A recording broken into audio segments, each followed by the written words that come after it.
खबरें तफसील से। इलेक्शन कमीशन ने मगरबी बंगाल और उड़ीसा के कुछ असेंबली सीटों पर ज़िमनी इंतखाबात 30 सितंबर को कराने का ऐलान किया है। मगरबी बंगाल के भवानीपुर, शमशेरगंज, जंगीपुरा और उड़ीसा के पीपली असेंबली हलके में ज़िमनी इंतखाबात कराए जाएंगे।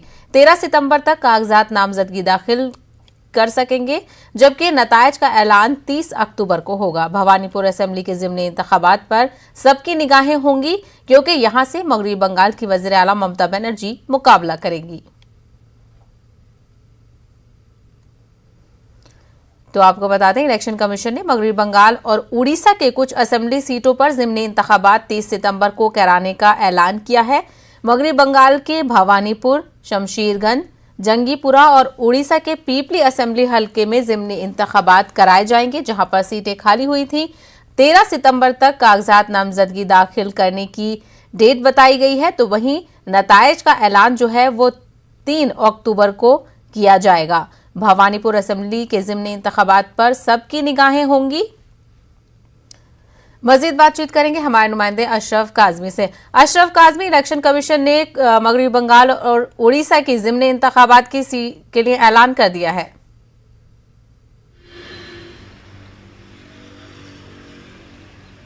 जी बिल्कुल। आज चुनाव आयोग ने उड़ीसा और पश्चिम बंगाल के उपचुनाव का ऐलान किया गया है। 31 सीटों और 3 लोकसभा सीटों पर ये चुनाव होना है, जबकि जो दूसरे राज्य हैं उसमें उत्तर प्रदेश है, उत्तराखंड है, हिमाचल है, तेलंगाना, आंध्र प्रदेश, हरियाणा, मध्य प्रदेश, ये जो आदि राज्य हैं यहाँ पर चुनाव आयोग उपचुनाव कराना चाहता था, लेकिन जो राज्य के सीईओ हैं उन्होंने अलग अलग वजहों से, जब तक ये त्योहारी सीजन है, जब तक ये पर्व का सीजन है, त्यौहार का सीजन है, तब तक चुनाव कराने में असमर्थता जताई है। उसके पीछे उन्होंने कारण बताया है कि कहीं बाढ़ का हालात है और कुछ जगहों पर तीसरी लहर कोरोना के आने की संभावना है। इसको देखते हुए उन्होंने चुनाव कराने से इनकार कर दिया है और कहा है कि हम चुनाव अगर होंगे उपचुनाव तो बाकी जो फेस्टिवल सीजन है वो खत्म हो जाए, उसके बाद करा सकते हैं।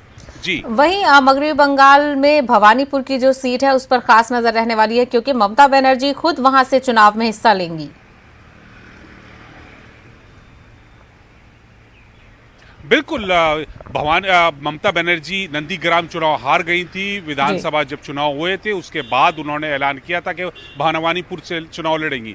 इसी वजह से इस पर खास निगाह रहेगी, क्योंकि संवैधानिक दिक्कतें भी आ रही, क्योंकि जब सरकार बनती है तो उसके 6 महीने के अंदर उन्हें चुनाव कराने होते हैं। लगातार पश्चिम बंगाल सरकार की तरफ से आग्रह किया जा रहा था कि चुनाव कराएं, क्योंकि उन्हें पता है कि मुख्यमंत्री को चुनाव कराना बड़ा संवैधानिक दिक्कत हो सकती है। उस दिक्कत से निपटने के लिए वो समय सीमा से पहले चुनाव कराना चाह रहे थे। इसी वजह से लगातार चुनाव आयोग से आग्रह किया जा रहा था कि पश्चिम बंगाल में विधानसभा उपचुनाव कराए जाएं। और भवानीपुर की सीट का जहां तक सवाल है, तो ये वो सुरक्षित सीट है जहां से मुख्यमंत्री चुनाव लड़ेगी। इससे पहले भी यहां से चुनाव ममता बनर्जी लड़ चुकी है। चलिए, तो नंदीग्राम से तो ममता बनर्जी हार गई थी, लेकिन अब देखना ये होगा कि भवानीपुर में उनकी कारकर्दगी कैसी रहती है। अशरफ काजमी, हमसे बात करने के लिए बेहद शुक्रिया।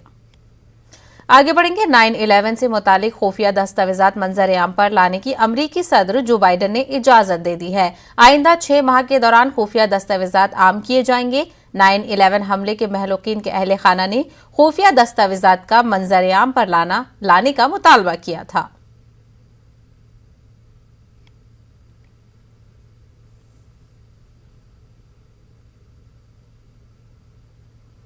वज़ीर-ए-आज़म नरेंद्र मोदी रवा माह के आखिर में अमेरिका का दौरा कर सकते हैं। ANI के मुताबिक सरकारी तौर पर इसकी तस्दीक नहीं हुई है, ताहम इस दौरे के सिलसिले में तैयारियां चल रही हैं।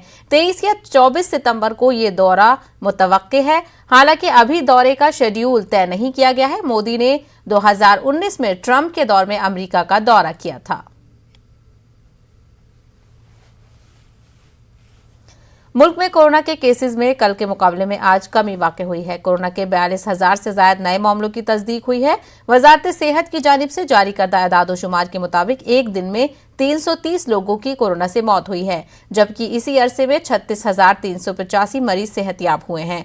मुल्क में कोरोना के 4,05,681 एक्टिव मामले हैं, तो दूसरी तरफ मुल्क में लगातार कोरोना के खिलाफ टीकाकारी मुहिम जारी है। अब तक 67 करोड़ से ज्यादा अफराद को वैक्सीन लग चुकी है।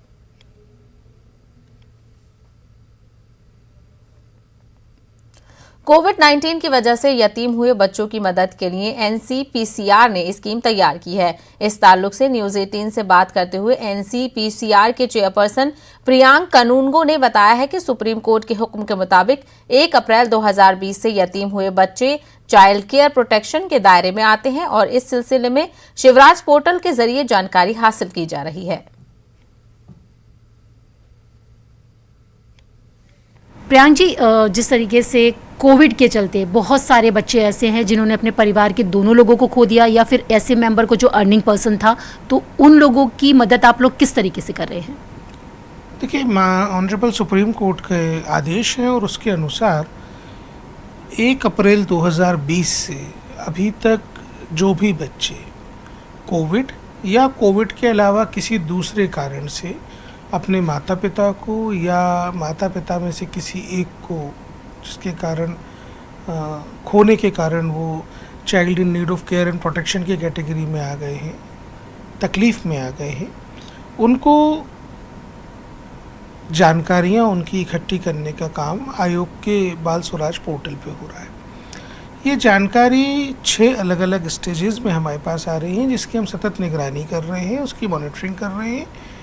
उसमें पहली जो स्टेज है वो है बच्चे का आइडेंटिफिकेशन होने के बाद उसको फिल किया जाता है। दूसरी स्टेज उसमें जुवेनाइल जस्टिस एक्ट के प्रोविजंस के तहत एक सोशल इन्वेस्टिगेशन बच्चे का किया जाता है। उसके रहन सहन की स्थिति, परिवार की स्थिति, इमीडिएट फैमिली में कौन है, एक्सटेंडेड फैमिली में कौन है, उसके खान पान की आदतें, कोई बीमारी हो तो उसके बारे में बताया जाता है, स्कूल के दोस्त, ये सब जानकारी जो बच्चे के जीवन से जुड़ी हुई है वो एकत्रित की जाती है।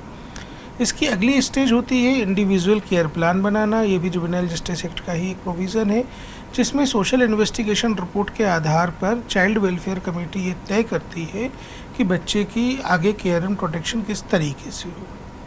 इसके बाद उसका एक ऑर्डर बनता है, जो बच्चा कहाँ रहेगा, किसके साथ रहेगा, ये सब चीज़ें CWC तय करती है, तो उसका रिस्टोरेशन ऑर्डर होता है।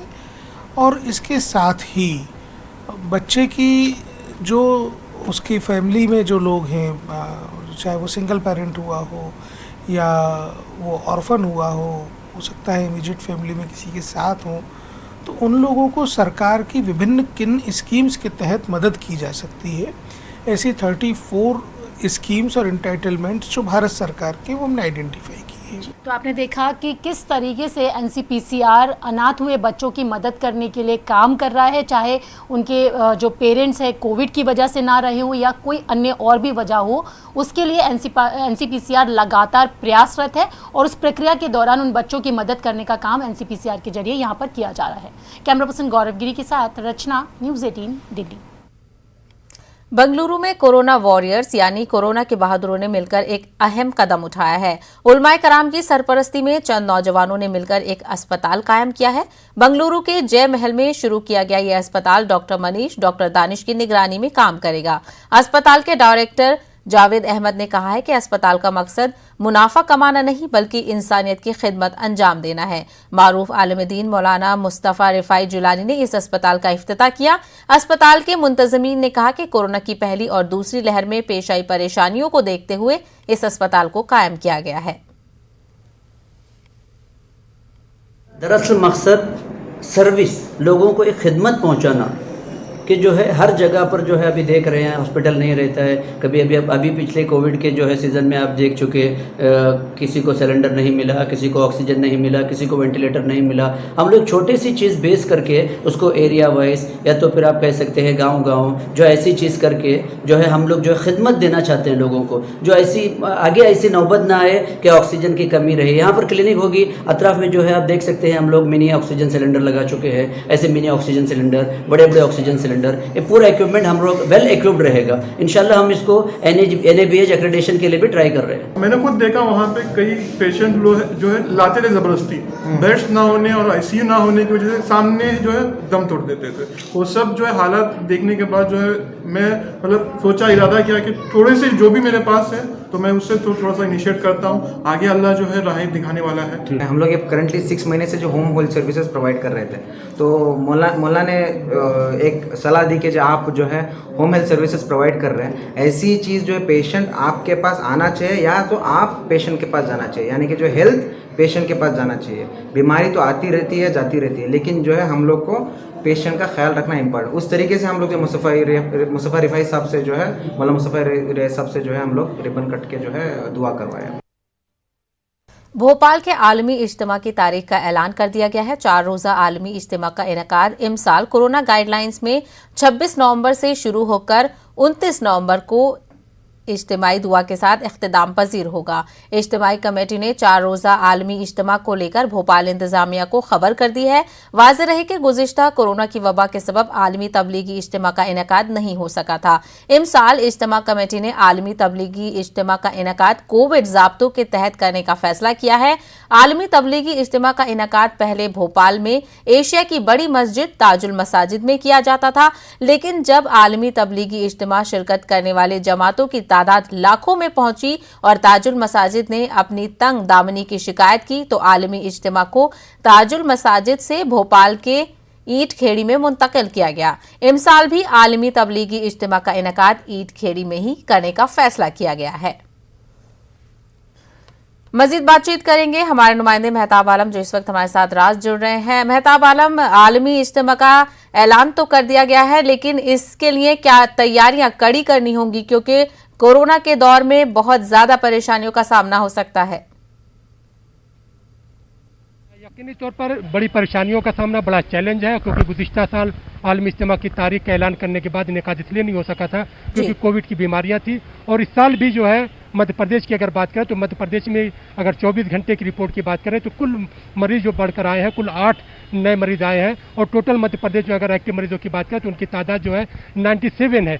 लेकिन कोरोना ख़त्म नहीं हुआ है, कम हुआ है। और ऐसे में जिस तरह से आलमी तबलीगी इज्तिमा की तारीख का ऐलान किया गया है, उसमें इज्तिमा कमेटी के लिए चैलेंजेस बढ़ गया है। इज्तिमा कमेटी ने 26 नवंबर से 29 नवंबर 4 रोज़ा आलमी इज्तिमा की तारीख का ऐलान किया और इस तारीखों से भोपाल के जो जिला इंतज़ामिया है, नगर इंतज़ामिया है, जो लोग जितनी एजेंसियाँ उसमें इज्तिमा कमेटी की तैयारियों में शामिल होती हैं, उसको इत्तला कर दी गई है। अब इंतज़ामिया की तरफ से इज्तिमा को लेकर क्या तादाद तय की जाती है, क्या उसी अंदाज में इज्तिमा होगा जो पहले हुआ करता था, या उसकी कुछ शराइत होंगी। क्योंकि अगर हम मौजूदा वक्त की बात करें तो हुकूमत ने मज़हबी जो इदारे हैं उसमें 50 लोगों को ही बैक वक्त में दाखिले की इजाज़त दी है। तो अब ऐसे में अगर हुकूमत कहती है कि यही रहेगा तो इज्तिमा क्या सिर्फ 50 लोगों के साथ होगा जिस तरह से इज्तिमा शुरू किया गया था, या इसकी तादाद में इजाफा होगा, या हर घंटे सुनने वालों उसमें चेंज करते जाएंगे? इन तमाम पहलुओं पर बातचीत होना बाकी है। वहीं भोपाल ये आलमी इज्तिमा है तो इसमें पहले बैरून मुमालिक के लोग भी शामिल हुआ करते थे, तो इमसाल क्या लगता है सिर्फ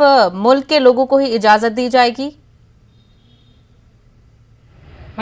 इसमें बहुत सारी चीज़ों पर जो है पहल करने की जरूरत है। मैं थोड़ा जो आपको बताऊं कि ये 74वां आलमी तबलीगी इज्तिमा, पहली बार जो आलमी इज्तिमा का आगाज़ हुआ था तो भोपाल की घाटी बड़गुजा की एक छोटी सी मस्जिद से हुआ था, और तो 13 लोगों से आलमी इज्तिमा का आगाज़ हुआ था। 70 की दहाई तक इसकी हैसियत जो है मुल्किर सतह की थी। उसके बाद जो है वो बैरून मुमालिक की जमातों ने इसमें शिरकत शुरू की। पाकिस्तान को छोड़कर बाकी दुनिया की जो है जमातें इसमें शिरकत करती रही। अगर गुज़िश्ता साल की बात करें, यानी 2019 की, 2020 में तो इज्तिमा हुआ नहीं था, 2019 की बात करें तो 22 मुल्कों के साथ जो है 19 लाख फर्जंदान तौहीद ने इसमें शिरकत की थी। और इस बार की अगर हम बात करें तो उन तमाम चीज़ों पर एक तजस्सुस है कि इज्तिमा की जो है जो तैयारी की जाएगी वो कितने एरिया में तैयारी की जाएगी, पार्किंग का क्या होगा, रुकने का क्या होगा, और जो लोग मुल्क और बैरून मुल्क से आएंगे तो उसमें हुकूमत के कोविड-19 के जो ज़ाब्ते हैं उसका क्या होगा। क्योंकि बैरून मुल्क से बहुत सारे ऐसे ममालिक हैं जहाँ से फ़्लाइट अभी तक शुरू नहीं हुई है। भोपाल जो लोग आएंगे, क्योंकि स्पेशल रेलवे की ट्रेनें भी चलती हैं, स्पेशल कोचेज का भी इंतजाम होता है, जहाँ पर 10 लाख स्क्वायर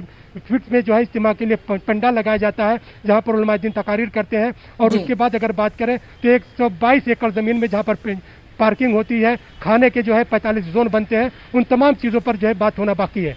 बिल्कुल, तो आलमी इज्तिमा का ऐलान तो कर दिया गया है। अब देखना ये होगा कि इंतजामिया क्या कुछ ब्लूप्रिंट लेकर पेश करती है, जिससे जो भी इसमें शामिल होने वाले लोग हों उनको आसानी हो सके। मेहताब, हमसे बात करने के लिए बेहद शुक्रिया। ब्रेक के बाद आपका खैर मकदम है। उत्तर प्रदेश के वज़ीर आला लगातार सैलाब मुतासिरा इलाकों का दौरा कर रहे हैं। इसी दौरे की कड़ी के तौर पर वो सिद्धार्थनगर जिले के डुमरियागंज पहुंचे। योगी आदित्यनाथ ने यहां सैलाब मुतासरीन से मुलाकात की और उनके मसाइल सुने और उनमें इमदादी सामान तकसीम किए। इस दौरान कई लीडरान भी मौजूद थे। सिद्धार्थनगर जिला नेपाल सरहद से मुत्तसिल है। पहाड़ों पर हो रही बारिश की वजह से जिले के तमाम दरिया खतरे के निशान से ऊपर बह रहे हैं।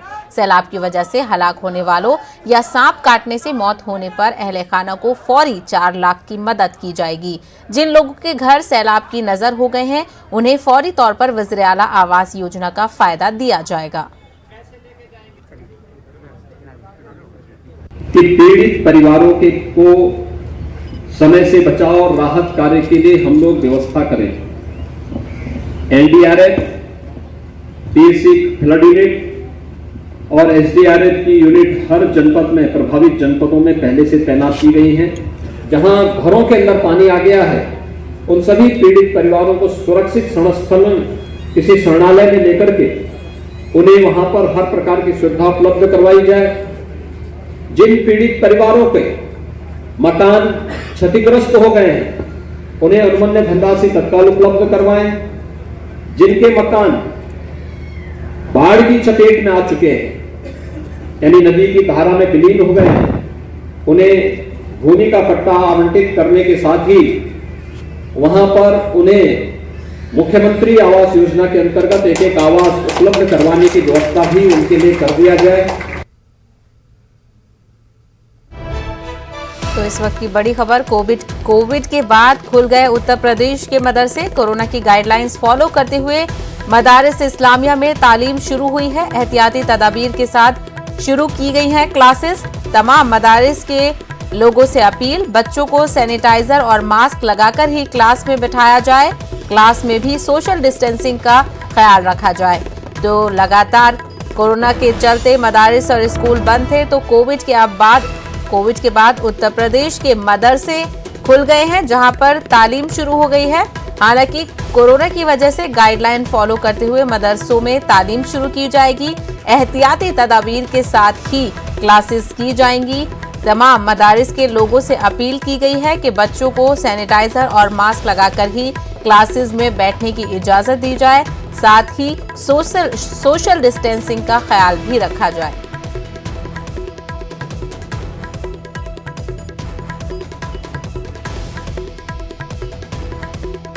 तो कोविड के बाद खुल गए उत्तर प्रदेश के मदरसे। कोरोना की गाइडलाइंस फॉलो करते हुए मदरसा इस्लामिया में तालीम शुरू हो गई है। एहतियाती तदाबीर के साथ शुरू किए गए हैं क्लासेस। आपको बता दें कि तमाम मदरसे के लोगों से अपील की गई है कि बच्चों को सैनिटाइजर और मास्क लगाकर ही क्लास में बैठाया जाए और साथ ही साथ सोशल डिस्टेंसिंग का ख्याल भी रखना लाजमी हो।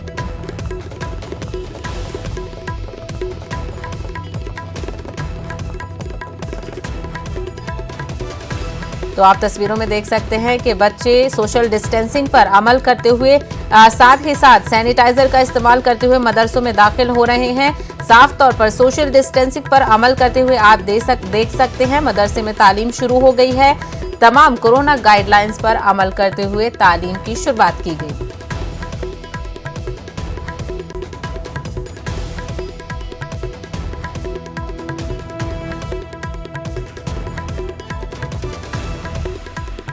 गवर्नमेंट के ऑर्डर्स के बाद उत्तर प्रदेश में मदारिस एक बार फिर से खुल गए हैं और कोविड के बाद पहली मरतबा मदारिस खुले हैं और हमारे यहाँ दारुल उलूम फ़िक़्ही महल में भी पढ़ाई बाकायदा शुरू हो गई है। हालांकि अभी ज़ाहिर सी बात है बहुत ही कम बच्चे आ रहे हैं, मगर मदरसे में सैनिटाइजेशन का पूरा इंतज़ाम है कि बच्चों को हाथ सैनिटाइज करने के बाद ही मदरसे में एंट्री दी जाती है और हर बच्चे के लिए मास्क लगा के आना कंपलसरी है और क्लासरूम में भी सोशल डिस्टेंसिंग के साथ ही बच्चों को बैठाया जा रहा है। और मेरी तमाम मदारिस के ज़िम्मेदारान से ये अपील है कि कोविड अप्रोप्रिएट बिहेवियर को पूरी तरीके से अपने मदारिस में इम्प्लीमेंट करें, फॉलो करें, जिससे कि तालीम का सिलसिला जारी रहे और इस बीमारी से हम सब लोग महफूज रह सकें। कोरोना वबा के दौरान बाहमी इमदाद व इंसार का जज्बा मुस्तहकम हुआ है। मुल्क इस वबा से मुत्तहिद होकर मुकाबला कर रहा है। टीकाकारी के ऐलान के बाद हम बेहतर ताउन करें जिससे हम कोरोना को मात देने की जानिब कदम बढ़ा सकें। नेटवर्क 18 इस मुहिम में हर कदम पर आपके साथ रहेगा। जब तक सभी महफूज नहीं तब तक कोई महफूज नहीं होगा। इसी सोच की बुनियाद पर हमारी मुहिम संजीवनी का मकसद ये यकीनी बनाना है कि वैक्सीन पाना सभी हिंदुस्तानियों का हक है।